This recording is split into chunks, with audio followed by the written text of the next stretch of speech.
సర్వాహంకార నిర్వాపన వైదేహీ రమణ ధనంజయ జయ వ్యాపార పారీణ చూనీ దివ్యకరుణ తమోహరణ తండ్రి వెంకటేశ ప్రభో. వెంకటేశ్వరుడిగా అలా మనకు ఆకర్షణ శక్తితో ఇప్పటికీ కలియుగంలో కనపడుతుంటాడు. అందుకే శనివారం కదా, మీరు ఒక్కసారి భావన చెయ్యండి. పిల్లలు పెద్దలు, నెత్తి మీద పెట్లు పెట్టుకున్న వాళ్ళు, బట్టల మూటలు పెట్టుకున్న వాళ్ళు, పేదవాళ్ళు, కోటీశ్వరులు, లక్షాధికారులు, ఆడవాళ్ళు, ముచిలివాళ్ళు, అనారోగ్యంతో ఉన్నవాళ్ళు, అంగవైకల్యంతో ఉన్నవాళ్ళు ఎవరు కానివ్వండి, అసలు ఆ వెంకటేశ్వర స్వామి వారి అనంతమైన ఐశ్వర్యవంతుడు, నీకేదైనా ఇవ్వగలడు అని చెప్పగలిగిన శంఖనిధి పద్మనిధి ఒకేలా ఉన్న మూర్తులు అటు ఇటు కనపడితే, ఆ గడపకి అరటి చెట్లు కట్టుండే ఆకులు ఇలా విచ్చుకుని ఉంటే, మీరు గడప దాటి లోపలికి వెళ్ళి ఇలా తల పైకెత్తి చూస్తే మీ కుడివైపు గోడ మీద ఒక గుణపం వేలాడుతూ కింద మట్టు కనపడితే, ఒకప్పుడు అనంతాచార్యుల వారు వెంకటేశ్వర స్వామి వారి మీదకి విసిరిన గుణపం ఇదే కదా, అందుకనే కదా ఇప్పటికీ వెంకటేశ్వర స్వామి వారు గడ్డం కింద చందనపు ముద్ద జ్ఞాపకంగా పెట్టుకుంటారు. ఆ మత్స చూసి అనంతాచార్యుల వారిని గుర్తు తెచ్చుకుంటే వెంకటేశ్వరుడు ప్రీతి పొందుతాడని ఆ గుణపం వంక చూసి మీరు ఒక్క అడుగు ముందుకేసి ఇలా ఎడం పక్కకి తల తిప్పితే అచ్యుతరాయల వారు, వరదరాజ అమ్మణ్ణి, ఆ పక్కన వెంకటపతిరాయల వారు, వాళ్ళు ముగ్గురు కూడా వెంకటేశ్వరుణ్ణి సేవించి మా విగ్రహాలు, మా శరీరాలు పడిపోయినా ఇక్కడ ఉండాలని ఆ విగ్రహాలు పెట్టుకుంటే, ఇలా కుడి పక్కకి తిరిగితే టోపీ లాంటి కిరీటం పెట్టుకుని రెండు చేతులతో ఇలా నమస్కారం చేస్తూ శ్రీకృష్ణదేవరాయల వారు, ఇటు తిరుమల దేవి ఇటు చిన్నాదేవీలతో విగ్రహాలు ఆయన బతికుండగా ఆయన వెంకటాచలంలో పెట్టేసుకుంటే, మీరు కొద్దిగా అడుగులు తీసి ముందుకు వేసి ఎడం పక్కకి చూస్తే ఆ ఎడం పక్కన మీకు ఆ రంగనాయకుల మంటపం, ఆ పక్కన తిరుమలరాయ మంటపం కనబడితే, ఆ ఎదురుగుండా స్వామివారికి దీపాలంకార సేవ చేసేటటువంటి మంటపం, ఆ మంటపం మెట్ల మీద కూర్చుని మీరు ఆ రెండు మంటపాల వంక చూస్తుంటే, అక్కడ ఒక పెద్ద ఇత్తడి ప్లేటుతో బోర్డు, దాని మీద నల్ల అక్షరాలు ఉంటాయి. మాలిక్ కాఫూర్ దక్షిణ భారతదేశం మీదకి దండయాత్ర చేసి వచ్చినప్పుడు శ్రీరంగం క్షేత్రం మీదకి దండయాత్రకు వెళితే రంగనాథుడిని రక్షించడానికి ఈ క్షేత్రానికి తీసుకొచ్చి ఈ మంటపంలో చాలా కాలం నుంచి పూజలు చేశారు కాబట్టి ఈ మంటపానికి రంగనాయకుల మంటపము అని పేరు వచ్చినది అని ఒక పెద్ద బోర్డు ఉంటే, మీరు ఆ బోర్డు చదివి కొంచెం ముందుకు వెళ్ళబోయి ఇలా రంగనాయకుల మంటపానికి ఎడం పక్కకి తిరిగి వెళుతూ ఇలా చూస్తే అక్కడే తులాభారం, పసిపిల్లల్ని తీసుకొచ్చి ఓ పక్కన పడుకోబెట్టి పటికి బెల్లం ఓ పక్కన పోస్తూ రెండు పెద్ద పెద్ద డప్పులుండి వాటిని కొట్టేటటువంటి వాళ్ళ డప్పులు కొడుతుంటే, మీరు అలా రంగనాయకుల మంటపానికి చుట్టూ తిరిగి వస్తూ ఉంటే, మీరు ఆ కుడి చేతి పక్కకి తిరిగేసరికి స్వామివారి కళ్యాణ మంటపం, కళ్యాణ మంటపం లోపల ఉన్న ఎత్తైన వేదిక, పక్కన గోడకి ఉన్నటువంటి ఫ్యాన్స్, ఆ వేసినటువంటి ఎర్రటి తివాచి, కళ్యాణ మంటపం పక్కన ఉన్న సన్నటి ఎత్తైన అరుగు, కళ్యాణ మంటపం టికెట్ల మీద వచ్చిన వాళ్ళతో వచ్చిన వాళ్ళు కూర్చునేటటువంటి ఆ అరుగు చూసి మీరు ఆ పక్క నుంచి గోడ పక్క నుంచి నడుస్తుంటే, అక్కడ తూముడి దాంట్లో ఉన్నటువంటి ఎర్రటి గొట్టం, ఎప్పుడైనా ఏదైనా అగ్నిని ఆర్పవలసి వస్తే ఉపయోగించేటటువంటి పదార్థం అందులోంచి వెళ్ళడానికి ఉన్న ఎర్రగొట్టం, అది దాటి కొంచెం ముందుకెళ్ళి ఇలా కుడి పక్కకి తిరిగితే అక్కడ ఇలా మీరు కుడి పక్కకి చూస్తే అక్కడే ఆ వెంకటేశ్వర స్వామి వారి యొక్క క్షేత్రాన్నంతటినీ కూడా రక్షించినటువంటి మహానుభావుడు రాజా తోడవనల్, ఆయన తల్లి గారు, ఆయన భార్య గారు, పితాబి, వాళ్ళిద్దరి విగ్రహాలతోటి అక్కడ ఆయన ఇలా నిలబడి ఉన్నట్టుగా వాళ్ళ ముగ్గురి మూర్తులు ఉంటే, మీరు దాటి కొంచెం ముందుకెడితే అక్కడే ఆ బలిహరణ మంటపం, పక్కన ఎత్తుగా ధ్వజస్తంభం, దానికి కట్టిన దర్భలు, అవి చూసి నమస్కరించి ఎడం పక్కకి తిరిగి పెద్ద ఎత్తైనటువంటి గడప దాటి లోపలికి వెడితే ఎదురుగుండా అద్దాల పేటికలో ఇలా పడుకున్నటువంటి రంగరాజస్వామి వారు కనపడితే ఆయనకు నమస్కారం చేసిన తలపైకి ఎత్తి చూస్తే ఆకాశం కనపడితే, ఇక్కడికి ఈ ద్వారం, అక్కడికి ఆనంద నిలయం యొక్క ప్రాకారం రెండు విడిపోతే, మీరు ఎడం పక్కకి తిరిగి చూస్తే వరదరాజస్వామి వారి దేవస్థానం, ఆకుపచ్చటి పంచ, జానుడు ఎర్రటి అంచు కట్టుకున్నటువంటి స్వామి, ఆయన పొట్ట నుంచి అంచులు ఇలా ఇలా తిప్పితే కంచి వరదరాజస్వామిని అక్కడ దర్శనం చేసుకుని కుడి పక్కకి తిరిగి మీరు ఆనంద నిలయంలోకి వెడితే, ఆనంద నిలయంలో ఓం నమో వెంకటేశాయ అని వినపడుతుంటే మీరు ఇలా రెక్కలు విప్పినటువంటి గరుత్మంతుడు కనబడితే ఎడం పక్కకి తిరిగి ఇలా గీతలు గీసినట్టు ఉన్నటువంటి ఒక కొయ్య సాధనం మీదకి మీరు ఇలా పైకెక్కితే ఇలా రెండు చేతులతోటి లోపల ఉన్న వాడి దగ్గరికి శౌచంతో వెళ్ళాలని ముద్ర పట్టి జయవిజయులు చూపిస్తూ ఉంటే ఇలా పట్టుకున్నటువంటి ప్రమిదలలో దీపాలు వెలుగుతుంటే మీరు ఆ ఎత్తైనటువంటి పీట మీద ఇలా ఎక్కి చూసేటప్పటికీ ఎదురుగుండా లోపల ఆనంద నిలయంలో ఇంత ఊర్ధపుండ్రాలు పెట్టుకుని పెద్ద కిరీటం నుంచి ఇలా భుజాల మీదకి వేలాడుతున్నటువంటి తోమాలతో కంఠం వరకు స్వామి కనబడితే అప్రయత్నంగా రెండు చేతులు పైకెత్తి గోవిందా గోవిందా అంటూ మీరు అడుగులు ముందుకేసి ఆనంద నిలయంలోకి వెడుతూ ఉంటే ఆ ముందుకు వెళ్లి రాముల వారి మేడ దాటి బాగా దగ్గరకి వెళ్లి లోపల స్వామిని చూస్తే ఆ పైన ఉన్నటువంటి వజ్ర వైఢూర్య ఖచ్చితమైనటువంటి కిరీటం, దాని మీద ఉన్న చిన్న బొడిప, దాని నుంచి వచ్చినటువంటి తోమాల, ఆ తోమాల ఇలా భుజం మీదకి దిగితే ఆ కిరీటంలోకి ఒదిగిపోయినటువంటి లలాట భాగం, సంపంగా పువ్వు లాంటి చక్కటి కోటేరు లాంటి ముక్కు, సున్నా చుట్టినట్టున్నటువంటి చిన్న మూతి, ఓ అందమైన గడ్డం, ఆ గడ్డం మీద పెట్టుకున్న గంధపు మచ్చ, ముక్కుకి ఇక్కడి నుంచి పైకి తీర్చిదిద్దినటువంటి పచ్చ కర్పూరపు ఊర్ధపుండ్రాలు, ఆ స్వామివారి చెవులకు పెట్టినటువంటి ఆ మొసళ్ళ వంటి ఆభరణాలు, వాటిని ఆ చెవులకి తరిగొండ వెంగమాంబ గారు వర్ణన చేస్తే మొసలి పిల్లల్ని పెట్టారు అంటారు. అలా ఆ కర్ణాభరణాలు,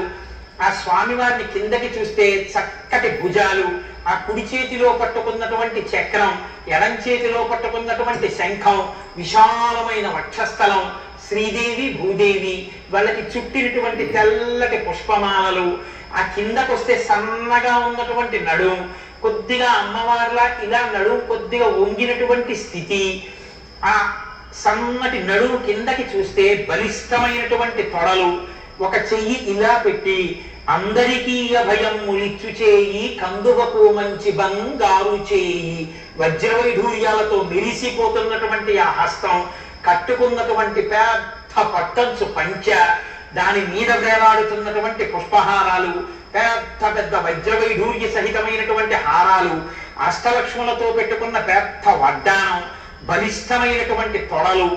అందమైన పాదాలు, పాదాల మీద పూజ చేయబడినటువంటి తులసి, మీరు వంగి ఆ పాదాలలో తలపెట్టి నమస్కారం చేసుకుంటుంటే ఆ సువాసనలు మీ ముక్కుల్లోకి గుబాలించిపోతే మీ రెండు చేతులతో స్వామివారి పంచెలోంచి మీరు ఆయన కాళ్ళు మెత్తగా ఒత్తితే స్వామి ఎంతో సంతోషించి నాన్న నా కాళ్ళు పడుతున్నావా అని మీ చేతిలో ఒక లడ్డు పెడితే మీరు ఆ లడ్డు నోట్లో వేసుకుని మళ్ళీ తల ఇలా పైకెత్తి చూస్తే వక్షస్థలం దగ్గర నుంచి ఇలా గడ్డం వరకు కనపడుతుంటే మీరు పొంగిపోయి రాలేక వెనక్కి తిరిగి నడుస్తూ నమస్కారం చేసుకుంటూ బరువైన హృదయంతో బయటికి వచ్చి కుడిపక్క చూస్తే పెద్ద పెద్ద గంటలు కట్టి గంటలని ఘంటాపాణి అని ఆయన మోగిస్తుంటే ఆ గడప దాటి మీరు బయటికి వస్తే ఇలా కుడిపక్కకి తల తిప్పి చూస్తే వైకుంఠ ద్వారము అని బోర్డు కనబడితే ఓహో ఇక్కడే కదా స్వామి నాభికమలం నుంచి బ్రహ్మగారు పుట్టినటువంటి క్షీరసాగర మధ్యంలో పడుకున్న మూర్తి కొయ్య మీద చెక్కిన మూర్తి ఉంటే ఆ ఉత్తర ద్వారం వంక చూసి బంగారు బావి ఓ బోర్డు ఉండి గాజు పలకతో దాంట్లోకి చూడడానికి వీలు లేకుండా ఓ అమరిక ఉంటే మెట్లెక్కి ఎడం పక్కకి తిరిగితే అక్కడ ఉన్నటువంటి ఒకడు మాతని చూసి ఈ తల్లే కదా యశోద, ఒక ఆవిడ రోజు గోడ కన్నంలోంచి వెంకటేశ్వర స్వామి వారికి తయారయ్యే పదార్థాలని నా కొడుక్కి వంటలు బాగా చేస్తున్నారా అని చూస్తుంటుంది. అమ్మ హృదయం అంటే ఇలా కదా ఉంటుంది. ఆ యశోద కదా ఈ ఒకడు మాతగా వచ్చిందని మీరు ఆ అమ్మకి నమస్కారం చేసి అమ్మాయి అంత గొప్పదానివమ్మా, అఖిలాండ కోటి బ్రహ్మాండ నాయకుడు ప్రతిరోజు రాత్రి లక్ష్మీ సహితుడై వచ్చి ఆ వెంకటేశ్వర స్వామి వారు అమ్మా నీ కాళ్ళు పడతారు కదమ్మా, అమ్మా లక్ష్మి ఇంకా వెళ్ళి పడుకో, వాడు పాపం 1 గంట వరకు దర్శనం ఇస్తూనే ఉంటాడు, వాడు పడుకునేదే గంట పడుకోండర్రా అంటే మీ ఇద్దరు వెళ్ళి పడుకుంటారు. అమ్మా ఈ కోటేశ్వరరావు వచ్చి వెళ్ళారని ఒక్క మాట చెప్పమ్మా అంటే అసలు నిన్ను రోజు వాడు తలుచుకుంటారు అబ్బాయి అని అమ్మ చెప్తే ఆనందపడిపోయి అమ్మ పెట్టినటువంటి అప్పం ఒకటి గుచ్చుకొని ఆ ముందుకెడితే పెద్ద పాతుకలు తల మీద గట్టిగా పెట్టి ఇంత ముద్దరినితో చెయ్యి నిండిపోయేంత తీర్థం చేతిలో పోస్తే ఆ తీర్థం గుచ్చుకుని లోపలికి చూస్తే నోటికి ఇలా చెయ్యి అడ్డు పెట్టుకున్న ఆజ్ఞాపాలక హనుమ జాంబవంతుడు మొదలైనటువంటి మూర్తులు కనపడితే ఒక నమస్కారం చేసి ముందుకెళ్ళి మెట్లు దిగి కొంచెం ముందుకెడుతూ ఇలా ఎడం పక్కకి తల తిప్పితే, ఇక్కడే కదా వస్త్రాలంకార సేవ చేసే వాళ్ళని కూర్చోబెట్టి వస్త్రాలు తెచ్చి తల మీద పెడతారు అనుకుని కుడి పక్కకి తిరిగితే, ఎడం వైపు అరుగు మీద పరకామణి డబ్బులు లెక్కెట్టేవాళ్ళు వెండి బంగారం తెల్లటి లుంగీ పంచల్లా కట్టు కూర్చుని 500 కాగితాలు 1000 కాగితాలు వివిధ దేశాల యొక్క కరెన్సీలు అన్ని రాసుల కింద పోసి ఉంటే, ఎన్ని ఇస్తావో ఎన్ని గుచ్చుకుంటావో తండ్రి, ఎంతమంది కోరికలు తీర్చావో, హుండీలో తెచ్చి వేశారని ఆశ్చర్యపోయి ముందుకెళ్ళి మెట్లెక్కి చూస్తే, గంధం ఒలిచేటటువంటి మంటపంలో పెద్ద పెద్ద దొంగల మీద గంధం తీసేటటువంటి వారు అక్కడ నిలబడి వంగి గంధం తీస్తుంటే, స్వామికి ఒంటి నిండా ఇన్ని పర్యాయాలు ఆ చందనాలంకారం చేస్తారు అనుకుని మీరు కొంచెం ముందుకు వచ్చి మెట్లు ఎక్కి ఇలా ఆనందమే విమానంలోకి చూస్తే, విమానంలో విమాన వెంకటేశ్వరుడు, ఆయనకి ఎడం చేతి పక్కన తోక ఇలా తలపై వరకు ఎత్తి ఉన్నటువంటి హనుమ, ఆయన కుడి చేతి పక్కనేమో ఆడుకుంటున్న బాలకృష్ణుడు, బాలకృష్ణుడి పక్కన రెక్కలు విప్పినటువంటి గరుత్మంతుడు బంగారు మూర్తులుగా మీకు దర్శనమైతే, సంతోషించి నమస్కరించి కిందకి దిగి మీరు 4 అడుగులు ముందుకేసి పైకి అరుగు మెట్లెక్కితే, ఎడం చేతి పక్కన యవ్వనంలో యువకుడుగా ఉన్నటువంటి రామానుజాచార్యుల వారి గుడి కనబడితే అక్కడ ఒక నమస్కారం పెట్టి 3 అడుగులు ముందుకేస్తే, ఆరగించి కూర్చున్నాడు అల్లవాడే అని అన్నమాచార్య స్వామి కీర్తన చేసినటువంటి నరసింహస్వామి పెద్ద పెద్ద దంస్ట్రలతో మోకాళ్ళు ఇలా పైకెత్తి ఇలా 2 చేతులు పెట్టి కూర్చుంటే, ఈ పైన ఉపరితలాలు గోళ్ళు వేళ్ళు ఆ ముఖం అందం ఆ ఊర్ధపుండ్రాలు కట్టుకున్న పంచ ఆయన్ని చూసి ఒక నమస్కారం చేసి ఆయనకి ప్రదక్షిణ పురస్సరంగా కిందకి దిగుతూ ఉంటే మెట్లు, కుడి చేతి పక్కన ఇచ్చట కూర్చుండరాదు అని అక్కడ ఉన్నటువంటి ఓ పళ్ళెం, అక్కడ స్వామివారికి అలంకారం చేసే ఊర్ధపుండ్రాల కర్పూరం ఇక్కడే కదా అరగదీస్తారనుకుంటే, అక్కడి నుంచి కిందకి దిగుతూ ఎదురుగుండా చూస్తే ఒక ఫ్రిడ్జ్ లాంటి బాగా అద్దం పెట్టేసి ఉన్న చోట వెండి ట్రేలు పెట్టి దాని మీద స్వామివారికి అలంకారం చేసేటటువంటి పుష్పమాలను వాడిపోకుండా, అలాగని మంచు తగిలి చెదిరిపోకుండా ఉంచవలసినటువంటి సమశీతల స్థితిలో ఉన్నటువంటి ఉన్నటువంటి గది, అందులో పెట్టబడిన పుష్పమాలలు, అక్కడక్కడ అంటుకున్నటువంటి మంచు బిందువులు, దిగి కొంచెం ముందుకెడితే స్వామివారి హుండి, దానికి నామాలు, దానికి ఇలా చిరిగినట్టుగా ఉన్నటువంటి ఆ విశేషం, అక్కడ మీరు చెయ్యి పెట్టి స్వామివారి హుండీలో డబ్బు వేసి అక్కడ కొంతమంది హుండీకి కళ్ళ కట్టుకుంటుంటే, అక్కడ ఇలా ఇత్తడి పలకల పలకల పలకల పలకల్లా ఉన్న వాటిలోంచి లోపలికి చూస్తే ఆనందమయంలోకి ఎడుతున్న వాళ్ళు కనపడుతుంటే, ఓ నమస్కారం చేస్తుంటే, ఓ సెక్యూరిటీ గార్డు తుపాకీ పట్టుకుని అక్కడ నిలబడి ఉంటే, మీరు ఆ హుండీ చుట్టూ తిరిగి ఎడం పక్కకెడితే గోడ మీద ఇలా చెయ్యి పెట్టి డబ్బులు కురిపిస్తున్నటువంటి లక్ష్మీదేవి కనపడితే, చేతులెత్తి పొడుగ్గా పుట్టినందుకు జన్మధన్యం ఇవ్వాలా అని ఇలా 2 చేతులు వేసి ఆవిడ పాదాలు పట్టుకుంటే, చల్లగా కొంతమంది దోపేసిన నాణేలు తగిలితే ఓ నమస్కారం అమ్మవారికి పెట్టి ముందుకొచ్చి రంగనాయకులు వారు ఉన్నటువంటి ఆ పేటిక దగ్గర ఒక్కసారి నేల మీద పడి నమస్కారం చేసి పైకి లేచి బయటికి వెళ్ళి ఎడం పక్కకి తిరిగితే ధ్వజస్తంభం దగ్గర ఉచిత ప్రసాదం ఇస్తున్న దగ్గరికి వెళ్ళి చెయ్యి పెడితే, మీకు చిన్ని లడ్డు చేతిలో పెడితే ఆ పూలబావి దగ్గర నిలబడి ఆ లడ్డు తిని యాలుక్కాయ తొక్క యొక్క పీచు పంటిలో దూరితే, నోట్లో వేలు పెట్టుకోపోతుంటే భార్య అదిగో మళ్ళీ ఎంగిలి బయటికి వెళ్ళాక తీసుకుని కానీ ఎప్పుడు నోట్లో వేలెడతారు అంటే అవునవునవును అని ఆ లోపల నుంచి వస్తున్నటువంటి సువాసనలతో ఉన్న వంటశాల దగ్గర అష్టదళ పాదపద్మారాధన ప్రసాదం కవర్లతో పుచ్చుకుంటే, అందరూ ఆ పెద్ద లడ్ల వంక చూస్తే మీరు కోటీశ్వరులైపోయినట్టు భావించి ఆ పంపుల దగ్గర చేయి కడుచుని, అప్పటి వరకు పెద్ద పెద్ద అగ్ని చక్రాలు అవి స్వామివారికి ముందు వెళ్ళినటువంటివి అక్కడ పెట్టి, ఇంకా చిన్ని చిన్ని జ్వాలలతో వెలుగుతుంటే నీళ్లు పోసి ఆర్పిన చోట్ల పొగలు వస్తుంటే, ప్రసాదాలు జిడ్డు కింద పడి కాళ్ళు జారకుండా నీటి గొట్టాలతో తడుపుతుంటే పరిచారికులు, ఆ తడికి మీ కాళ్ళు కడగబడితే మీరు అక్కడికి వచ్చి ఎడం పక్కకి తిరిగి తివాచీ మీద కాలు పెట్టి ఇలా పైకి చూస్తే మళ్ళీ గుణపం వంక చూసి మళ్ళీ ఇలా తల ఓసారి కుడి పక్కకి తిరిగితే ధ్వజస్తంభం అడ్డొచ్చి ఇంకేం కనపడకపోతే, ఈశ్వరా నాకు పునర్దర్శనమియ్యని మెట్టు దాటి బయటికి వచ్చి ఒక్కసారి ఆ స్వర్ణ తేరు పూర్వం ఉండే దగ్గర నుంచి ఇలా తెల్లటి గోపురం వంక చూసి ఆ మూల లోపల సెక్యూరిటీ పోస్ట్ మీద తుపాకీ పట్టుకు నించున్న గార్డులు కనబడితే,